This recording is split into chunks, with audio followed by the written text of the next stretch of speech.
ప్రతి సంవత్సరం మనం వినాయక చవితి చేసుకుంటాం. వినాయక చవితి అనగానే మన అందరికీ గుర్తొచ్చేది ఫస్ట్ వినాయకుని విగ్రహం. అయితే ప్రస్తుతం మనం వినాయకుని విగ్రహం తయారు చేసే స్థలంలోనే ఉన్నాం. వినాయకుని విగ్రహం ఎలా తయారు చేస్తారు, ఎన్ని రోజులు పడుతుంది, అసలు దీని గురించి పూర్తి వివరాలని తెలుసుకునే ప్రయత్నం అయితే మనం చేద్దాం రండి.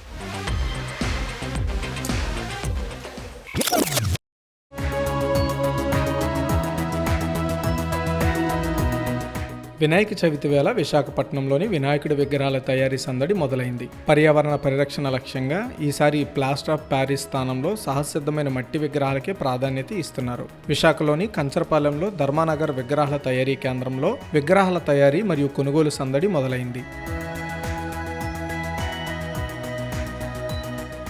నమస్తే వీబీసీ ఛానల్ వారికి. నా పేరు K Raju. Old post office 1 town area నుంచి వచ్చాం. ఇక్కడ గత 5 సంవత్సరాల నుంచి విగ్రహాలు ఆర్డర్ చేస్తాం ప్రతి సంవత్సరం. అలాగే ఈ సంవత్సరం కూడా వచ్చి ఇక్కడ విగ్రహాన్ని ఆర్డర్ చేయడం అనేది జరిగింది. ఇక్కడ ఏంటంటే విగ్రహ శైలి, పనితనం మాకు నచ్చి ఆర్డర్ చేయడం అనేది జరుగుతుంది.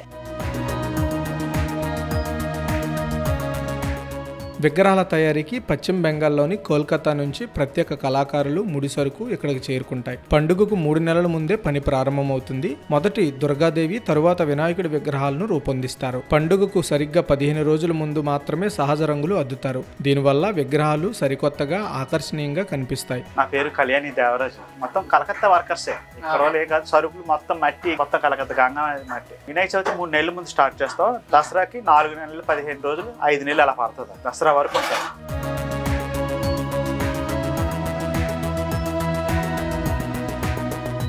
చూడండి, ఇప్పుడు మనం అయితే విగ్రహాలు తయారు చేసే ప్లేస్లో ఉన్నాం. ప్రతి ఒక్క విగ్రహం అయితే ఫస్ట్ విగ్రహానికి కావాల్సింది మట్టి. బంకమట్టి ఎలా కలుపుతున్నారో చూడండి. మొత్తం మొదటి దశలో కావాల్సిన మట్టిని అయితే ఇలా కలుపుకొని పెట్టుకున్నారు. అయితే ఇక్కడ చాలా విగ్రహాలు ఉన్నాయి, అన్ని రకరకాల డిజైన్లు. ఇవన్నీ కేవలం మట్టితో తయారు చేసిన విగ్రహాలు అన్నమాట.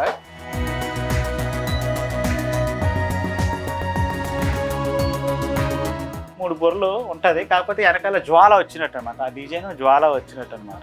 ఇది ఏంటంటే మత్స్యేంద్రుడి మీద కూర్చున్నట్టు ఉంటది అనమాట వినాయకుడు.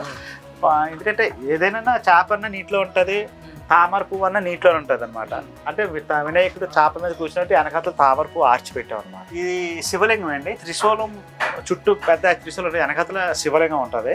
ఆ శివలింగం దగ్గర వినాయకుడు ఎదురు కూర్చున్నట్టు ఉంటది అనమాట. ఇది నంది అండి, శివుడికి వాహనం నంది అండి. మరి వినాయకుడు వాహనం నుంచి ఎలకండి. ఈ సింహాసనం అండి. గణేష్ పుట్టినరోజు నాడు కదండి మనం పూజ చేసేది. అప్పటికి పొట్ట పగలదు. గణేశుడికి పుట్టినరోజు సందర్భంగా మనం ఉండ్రాలు గిండ్రాలు పెడతాం కదండి, పూజిస్తాడు అనమాట. అది కూర్చొని తినే వినాయకుడు అనమాట.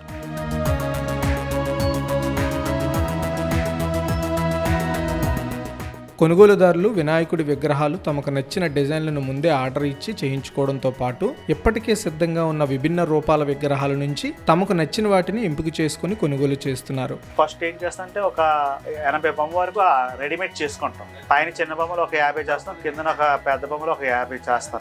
అది చేసిన తర్వాత అప్పుడు ఆ టైంలో ఆర్డర్లు వస్తాయి. ఆ పళ్ళ పని దాంతో పాటు ఇవి కూడా కలిపి చేసేస్తాం. సగటున ఒక విగ్రహం తయారీకి సుమారు 15,000 రూపాయలు ఖర్చు అవుతుంది. విగ్రహం పరిమాణం, డిజైన్ బట్టి మార్కెట్లో 20,000 నుంచి 30,000 రూపాయల వరకు విక్రయిస్తున్నట్లుగా తయారీదారులు చెబుతున్నారు. ఒక బొమ్మ తయారు చేయడానికి మాకు అలాగా 10,000, 15,000 అవుతుందండి. మెయిన్ వర్కర్ల రేటు చాలా ఎక్కువండి. ఈ సంవత్సరం వచ్చే సంవత్సరం రారు ఆ రేటు. డిజైన్ బట్టి కూడా రేట్ ఉంటుంది. ఎందుకంటే ఆ మేస్త్రి కూర్చున్న ఒక రోజుకి 3,000, ఆడికి హెల్పర్కి 1,000 రూపాయలు, ఆ మట్టి పిసినోడికి 600. చూడండి ఒక రోజుకి ఎంత అవుతుందో. దాన్ని బట్టి నేను లెక్కేసుకొని చెయ్యాలండి. ఒక బొమ్మకు ఒక రోజుల్లో అయిపోదు కదండి.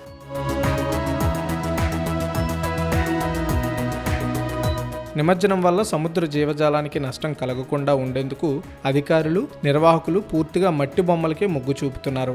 నాణ్యత, పర్యావరణ స్పృహ రెండింటిని చూసి కొనుగోలుదారులు ముందుగానే ఆర్డర్లు ఇస్తున్నారు.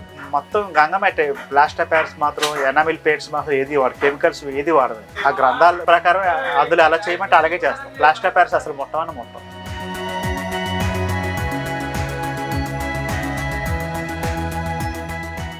ఈ విగ్రహాలన్నీ మట్టితో మాత్రమే తయారు చేస్తామని చెప్తున్నారు. మట్టితో తయారు చేసి ఎంతో అద్భుతంగా డిజైన్ చేయడం జరిగింది.